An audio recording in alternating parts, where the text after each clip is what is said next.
Okay, so we're here in the bike shed for an Ask Charley session. Woo! So, Charley, you ready? I'm ready as I can be. We've got all these questions from our social media followers, and we're going to start off with some from Instagram. @HoldYourFire asks, the long way round sparked my interest and love for travelling on my bike, as I'm sure it has for many others. Is there anything that sparked the fire for you? I think it's interesting that you know, for long way round and long way down, and that it kind of sparked people's interest and got people traveling around the world, and there's always something. For me, it was about it was a guy called Ted Simons and his book Jupiter's Travels. If you're looking for a book to read, I'm sure a lot of you have read it already, but it's a wonderful book. He went out on his Triumph Tiger and was supposed to go for 6 months down through Africa, and ended up going 7 years around the world. Brilliant book, and it was a real inspiration for both you and I to get out there and do a big trip. So, @JLGG_, what was your first motorcycle adventure? My first motorcycle, I reckon my first motorcycle adventure was when I was, I must have been about 12 years old, and I've got I got a DT100 motorbike. That was my Yamaha. That was my first bike, and my father was a mad tennis freak, and he used to play tennis with his next door neighbor Adolf, and I remember going from my house up the road. I hope Garda Jackson isn't listening, but he rode up the road to Adolf's house, and he had this really super long driveway. And I went up along that, and I was going just around the corner, and it was this very gentle corner, but I just didn't know how to take a corner. And so as I went around the corner, I just went slowly off the road, and then luckily just sort of didn't damage myself, but fell off the bike, but dragged myself along his barbed wire fence, and somehow missed the whole fence, but crashed quite badly.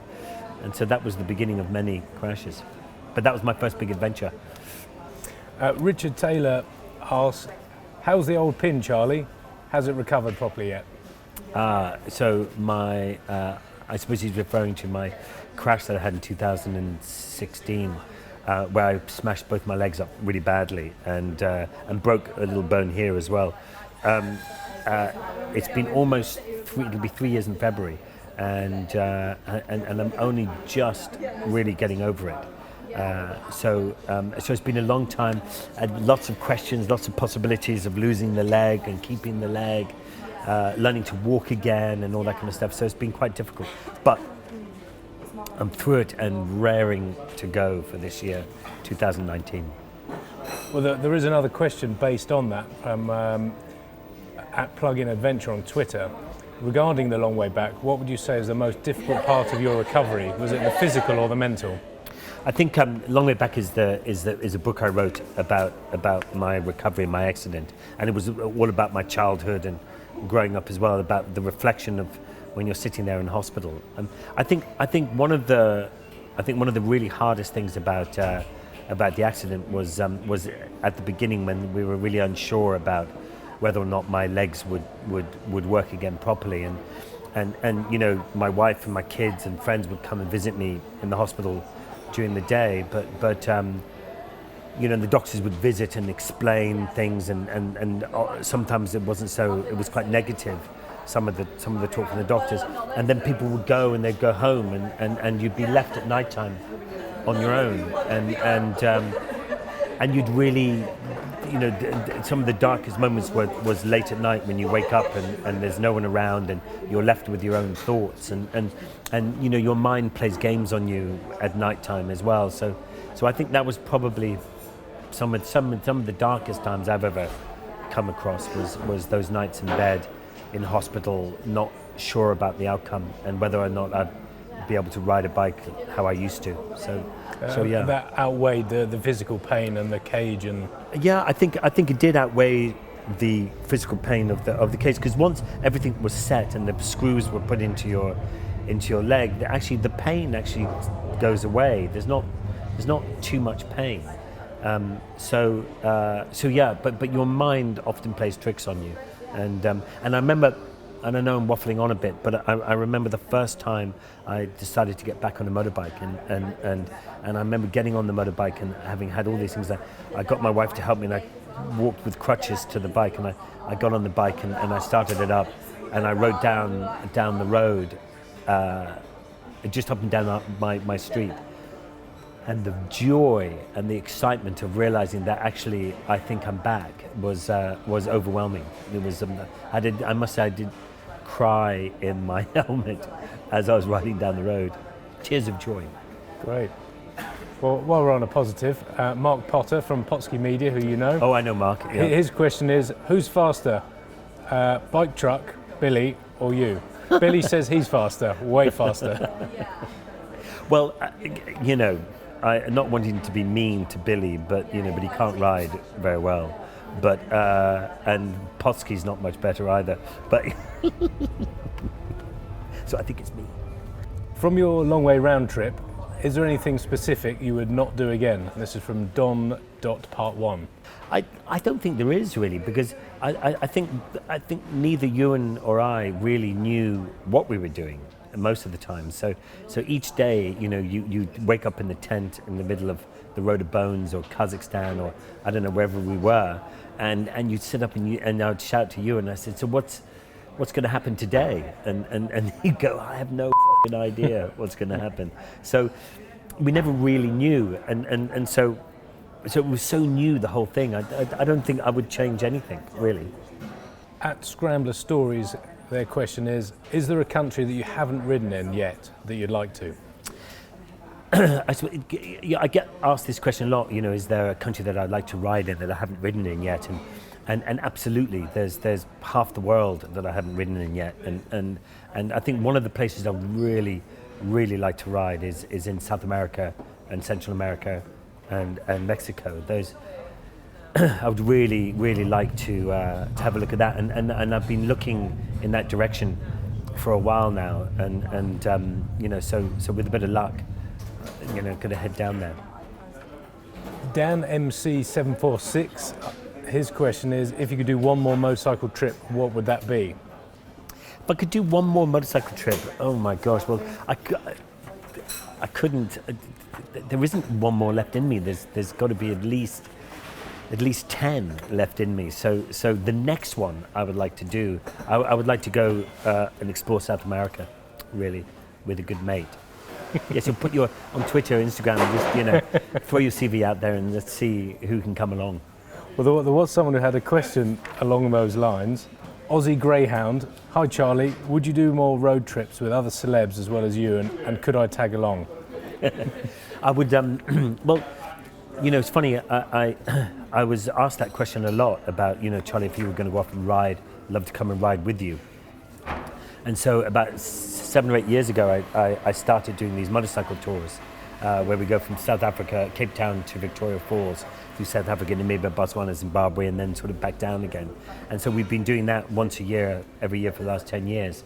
So I love doing that, love meeting like-minded people and heading out to Africa to have an adventure. There's not many places left in the world where you're riding through northern Namibia on a dirt gravel road and you have to stop because 40 elephants are crossing the road with a few zebra and a giraffe and a hippo and a whatever. It's quite magical riding through Africa. So come on, if you want to come along and ride with me in Africa, in a purely plutonical sense, really. Other bike tours are available. Yes, on charleyboorman.com. How would you say that, Dan?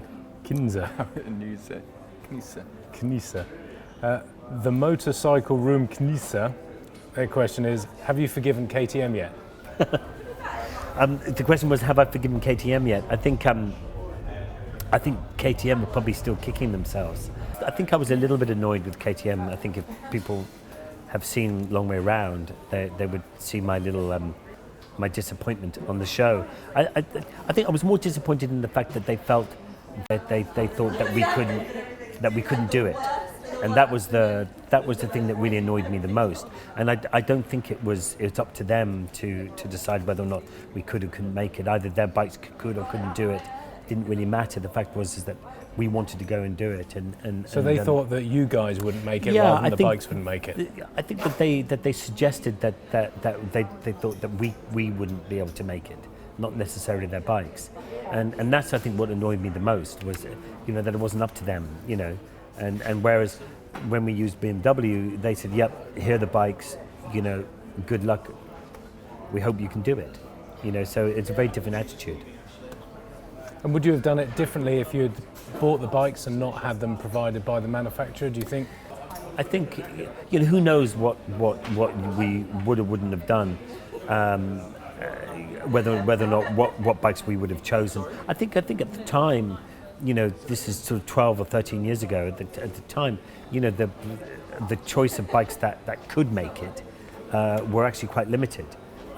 Nowadays, you can just about every bike nowadays could easily do it. Actually, back then, I mean, even then, there were people who were buying a little postie bike in Australia and riding back to London. So I don't think it really matters what you think. I mean, our idea was that we wanted a twin or something like that, was because we're going to spend 4.5 months sitting on a motorbike, you know, and I think it's more comfortable to sit on a twin than it would be to sit on a single thumper, and that was our kind of sort of thought train. I don't think we thought anything about how heavy they were, otherwise maybe we would have. But then in hindsight, you would have done a lot more, a lot different, I think, or would you? I don't know. I think the best times are the ones that you just go and do it, and whatever happens, and you just crash through whatever problems there are. Cool. One of our very, very faithful members, Guz 850, his question is, what's your favourite road bike and why? My favourite road bike? Well, I must say, at the moment, I've got a Triumph T120 that I really like, and I had a little bit of work done to it by Down and Out, and we put an oversized tyre on the front, exhaust, and chopped the back up a little bit, and changed the colour, and yeah, it turned out just nice, the bike, and that, I must say, that position of the bike and style of the bike around London is just awesome. So at the moment, I'm just in love with that bike. What do you think of Moto Guzzi's new V85 adventure bike? I think the new Moto Guzzi and actually all of the manufacturers really have been pumping out some really nice bikes. Moto Guzzi looks good. I haven't seen it in the flesh yet, so but I'd like to give it a go. We got a question from Rob Jarvis Photography. Did you give it everything at the Cafe Racer Cup, or were you just sandbagging? Obviously, I was sandbagging because I would have come first. You know, unlike some professional riders who took all the glory, not mentioning someone called Adam something or other who came first. But I think I was highest placed Triumph. And are you going to come back this year with one of the new competition Thruxtons? I think Triumph has said that I could use their Moto 2 bike, so I think I'll probably come back on that. Right. I think we'll have to have a special dispensation, because I'll have to have obviously a team with, you know, with tyre warmers and a guy to start the engine for me. And James Toseland could be your mechanic. James Toseland, good idea. James Toseland is now a Triumph ambassador, which is very nice. So yeah, he could. Yeah, and maybe give me some tips. He'd look good in a boiler suit, wouldn't he? I'm not sure if he knows much about anything bikes-wise, but, you know. Do you have some advice for someone who wants to ride in Africa for the first time? I think it would be just go, and it's much more accessible than people think. And, you know, head down to Cape Town. There's a place called GS Africa which rent bikes out, and they can give you as much or as little help as possible. So they can give you a GPS with routes on it. They can help you book hotels and give you the most amazing routes you can possibly find. It is one of the greatest places in the world to ride. Or, even better, come on one of my tours on charleyboorman.com. If you banged your head and then woke up tomorrow morning and hated motorcycles, what would be your passion in life? God, can you imagine waking up and hating motorcycles? It's quite an alien thought, isn't it? It's a horrible thought. Actually, I was talking about this to a friend earlier, and he was saying to me, Charlie, you know, what other passions do you have other than motorbikes? And I couldn't think of one thing, because come on, what do you do at the weekend? Family, motorcycles, family, and then other things. And then other things, yeah. And he said, well, come on, there must be something you do other than riding motorbikes at the weekend. I was thinking, well, actually, if I go out and see a friend, it's usually to see them on a motorbike, to ride a motorbike. So I don't know. I think if I didn't ride motorbikes, I think I'd ride horses. I used to ride horses a lot when I was a kid. When was the last time you rode one? A horse? I don't know. Last time I rode a horse, actually, I have a funny story about riding horses. Well, not that funny. I don't know if it's funny, but so I was getting married, and I woke up on my wedding day, and I got my morning suit out to wear it, and I put the trousers on, and there was all this horsehair all down the inside of my trousers, and I was thinking, and it stunk of horses. And I was thinking, oh shit, how did that happen? And then I had this flashback of I'd been to a wedding a couple of weekends before, and I was drunk, and there was a horse in the paddock on the other side of where the wedding was, and I climbed over the fence and got the horse to come over with the cow, and then jumped on his back, and then rode around the field. And then stopped and got off, and then all this came flooding back to me. And then I had to sit there on the morning of my wedding with sellotape and sellotape all the hair off my trousers. Anyway, so that was my wedding day. Splendid. Why did you get behind We Ride London? Getting behind We Ride London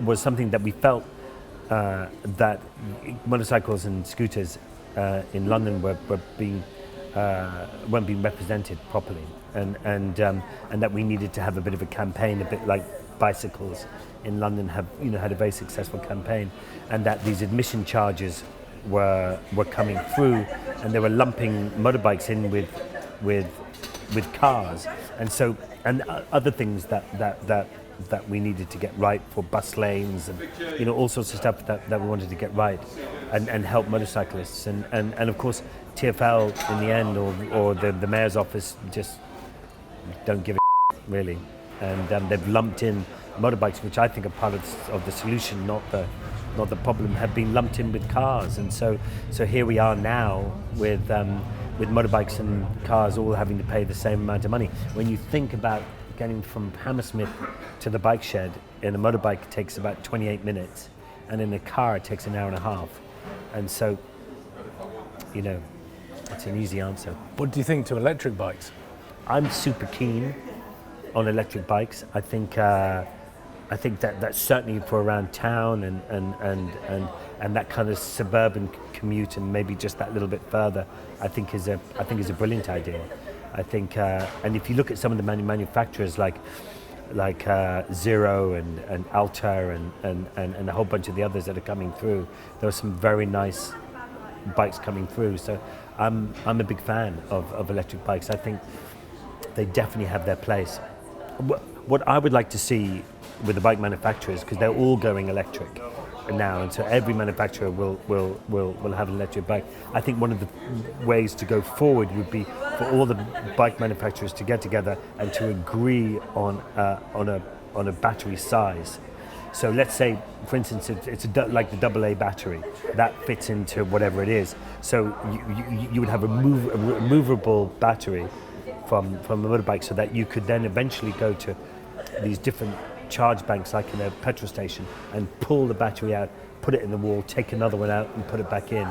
I would love to see that, but I can't imagine all the different bike manufacturers getting together. So, but I think that would be the way, that would be the future. And no matter how the technology changes, the battery size would never have to change. Chris Else asks, are you going to do the Dakar again? Chris, the Dakar again, I've been watching the Dakar Rally, which is on right now, and super sandy this year. I mean, it really is super, super hard this year. But when you watch all the really good riders, they make it look so effortless. You think, I could do that. And I think I'm probably slightly still too injured to think about it at the moment with my legs. But you know, deep down in my heart, I would love to. I really would love to do it again. Would you consider doing it in a car? Yeah, I think I would consider doing it in a car. I'd like to do it in a truck. You know, when you see the footage of those, if you go onto YouTube and you see the footage of the cabin of a truck in the Dakar Rally, and there's 3 of them sitting there, and the movement that it's incredible to see the brutality of what they go through. Oh yeah. So yeah, car, bike, truck, quad, side by side. I wouldn't mind. A slightly random one. Nick Massey. Will you ever do a comedy role in a film or a voiceover on a Disney film? I would love to do all of that, and I have a real deep down desire to do a pantomime as well. I would like to do that. So yeah, let's see. Hopefully. Maybe do a bike shed pantomime. Bike shed pantomime. We've got enough characters here, haven't we? Mike James's question. Are you and Ewan still buddies? Hope you are. So. Are Ewan and I still buddies? Yeah, yeah, we are actually. We've been friends. I met Ewan on a movie set when both our first children had just been born, and so they were both like 6 or 7 months old, and we've stayed friends ever since. I don't see Ewan so much anymore because he lives in LA most of the time now, but he was over here making Winnie the Pooh last year, and came and stayed with me for a few weeks. So it was nice to spend a bit of time with him, I must say. What do you think of the new Africa Twin? New Africa Twin, very nice bike. I was talking about this to a friend of mine. The Africa Twin, I really like the Tenere as well. I think the new Tenere is lovely. I think there's some extremely nice bikes out there at the moment. I think the Africa Twin and the Triumph Tigers and the Beamers are still the ones that seem to be, seem to be the cream on the milk, or whatever that expression is. Craig Purvis, do you miss the Fireblade you had years ago? I think I was obsessed years ago with track days. I used to maybe do 25 every summer, and we used to go to the Nürburgring, and I was just obsessed about it. And I had a Fireblade, I had a Ducati 748, SP, which I absolutely loved. An R1, when the first R1s came out. That was the only bike that I sat on, and I rode home from buying it. I thought, holy this is too much power. And then about half an hour later, it was fine.